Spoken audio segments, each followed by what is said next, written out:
We've complained to the police about the police and nothing's been done. We've complained to magistrates about magistrates and nothing's been done. We've complained to judges about judges and nothing's been done. Now it's time to do something ourselves. That statement was made at the Mangrove demonstration and represents the essence of black people's experience in Britain. That since we've come here, we've suffered a long train of abuses by the police with the active knowledge and support of the British state. And those abuses have been able to be carried out under the pretext that, quote, black people are criminals, ponces, and prostitutes. That is a myth that has been created about us. That is a statement that was made by one police officer who gave evidence in the Mangrove case.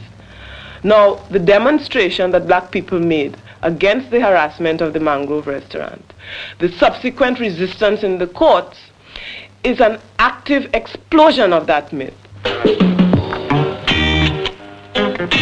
Blood, blood, blood, blood and fire. Blood, blood, blood and fire. Oh, mercy, Lord.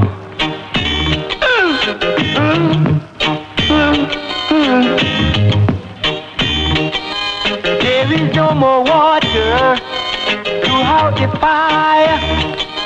There is no more water to out the fire. Let it burn, let it burn. The black community, not only in Notting Hill but all over this country, has a certain experience with the police. And that experience, in my terms, is one which could be easily described as brutal, harassing, and generally repressive. And that on the 9th of August 1970, the Action Committee in Defense of the Mangrove Restaurant, which is a West London restaurant in Notting Hill, called a demonstration because that restaurant had been consistently harassed by the police. There were 3 raids on the restaurant, ostensibly for drugs. Nothing was found. And so the community responded with a demonstration.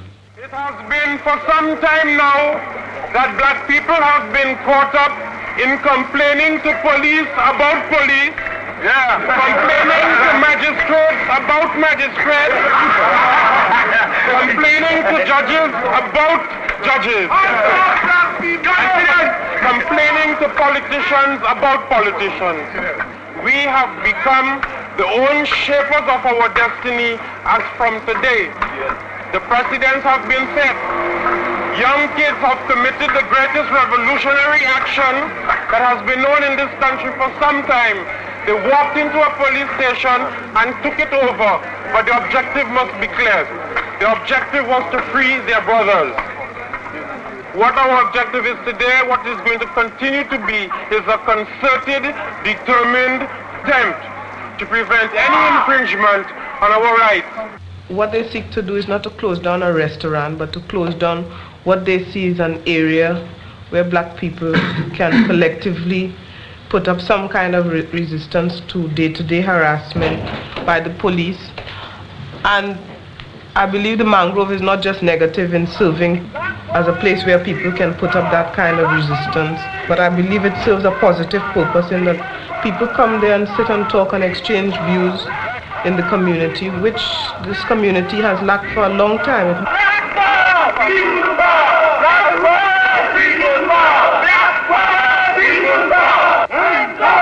people! Black people! Black people! The object of the demonstration was to visit every single police station in the area. We went to Notting Dale police station. When we got there were more policemen surrounding the police station.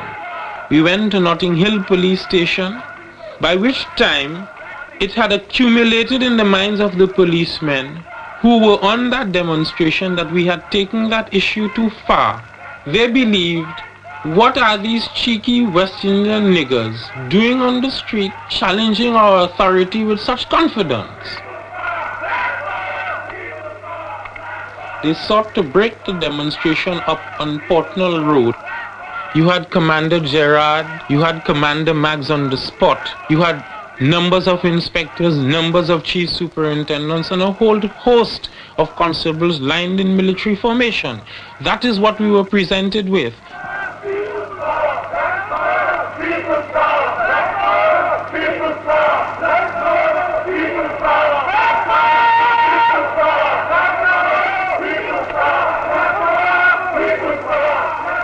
25 years of frustration exploded. In that explosion was Jonathan Jackson, what was taking place in Trinidad, the burning of the buses in Jamaica, the struggle of black people all over the world exploded on Portnall Road.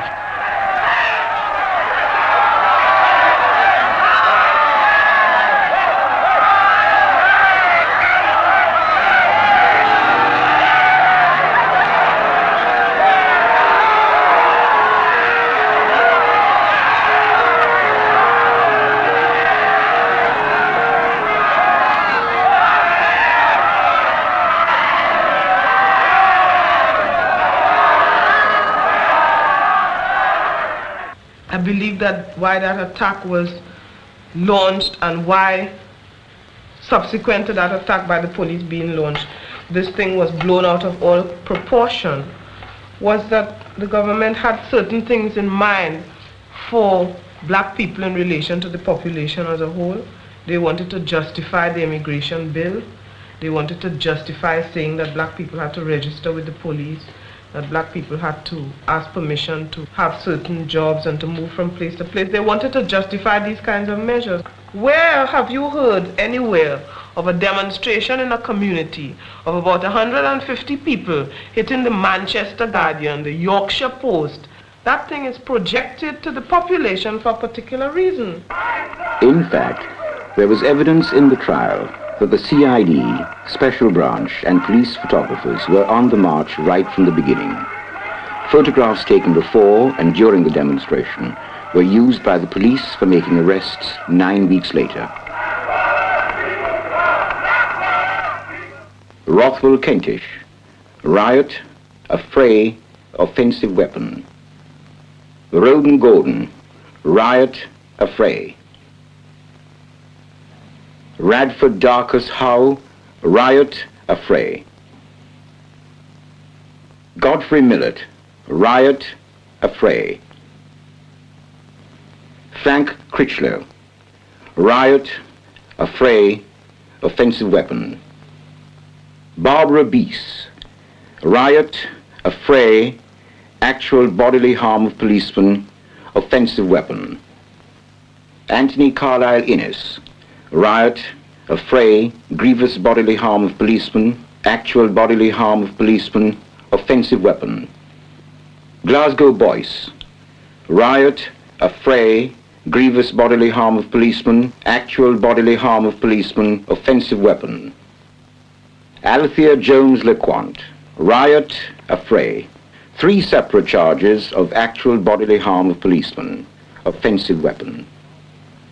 The Mangrove Nine, 2 women, 7 men, 31 charges.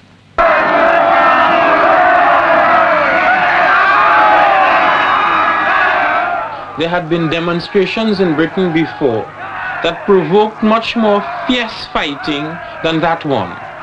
There were demonstrations in Britain before in which police horses were killed and policemen were maimed. Those charges never followed those demonstrations. Some of us were arrested about the 14th of October, which is about 9 or 10 weeks after the demonstration, and taken to Marylebone Court, charged with riot and affray. And the magistrate there threw out the charge of riot after the DPP had made very strong case to support the case of riot. Anyway, that was thrown out. We then went to the Old Bailey.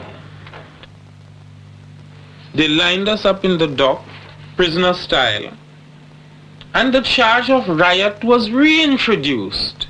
The charge of riot was reintroduced by the Director of Public Prosecutions. Such a reversal of a magistrate's decision in a high court can be done by the prosecution without rhyme or reason. Judgment has come and mercy has gone. All we caught shall leak out and split up. Judgment has come and mercy has gone. The Mangrove Nine trial was to be one of the longest in British legal history.